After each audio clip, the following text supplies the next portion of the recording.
என்கிட்டயே ஒரு நாத்தனார் வந்து எங்க அண்ணி தானே எங்களை அம்மா மாதிரி பார்த்துக்கணும்னு சொல்றாங்க. யாருக்கிட்ட? என்கிட்ட. ஹலோ ஆல்விஸ் அண்ட் குல்ஃபீஸ், நான் உங்க எஸ்ஆர் சந்தோஷ் ஜேகே ஆல்ஃபா தமிழன். Last 10 years relationship plus life mentoring கொடுத்துட்டு இருக்கேன். என்னை மறக்காம ஃபாலோ பண்ணிக்கோங்க. நீங்க சொல்றது புரியுது, உங்க அண்ணி தான் வந்து உங்களை அம்மா மாதிரி பார்த்துக்கணும்னு நினைக்கிறீங்க. Okay fine. ஆனா எத்தனை பேர் உங்க அண்ணி சொல்றதை கேட்குறீங்க? உங்க அம்மா உங்ககிட்ட திட்டலாம், உங்க அம்மா உங்ககிட்ட கோச்சிக்கலாம். ஆனா உங்க அண்ணி உங்ககிட்ட திட்டினா கோச்சிக்கிட்டாலும் நீங்க என்ன சொல்றீங்க? நீ யார் என்ன கேட்கறதுக்கு? இது எங்கள் அண்ணன் வீடு, இது என் வீடு, எங்கள் அப்பா அம்மா வீடு, நான் இங்கே வருவேன், எனக்கு எல்லாம் உரிமையாக இருக்குன்னு சொல்லி கேட்கும் போது அந்த மொமெண்ட்டே உங்கள் அண்ணியை ஒரு 3வது மனுஷனாக மாற்றிடுறீங்க.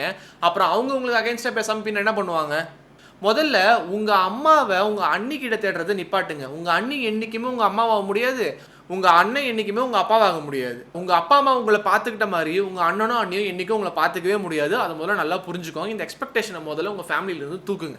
இந்த ஜென்மத்தில் உங்களுக்கு ஒரே ஒரு அப்பா அம்மா தான். ஸோ அவங்க கிட்ட கிடைக்கிற கேரை இன்னொருத்தவங்க கிட்ட போய் தயவு செஞ்சு தேடி டிசப்பாயிண்ட் ஆகாது.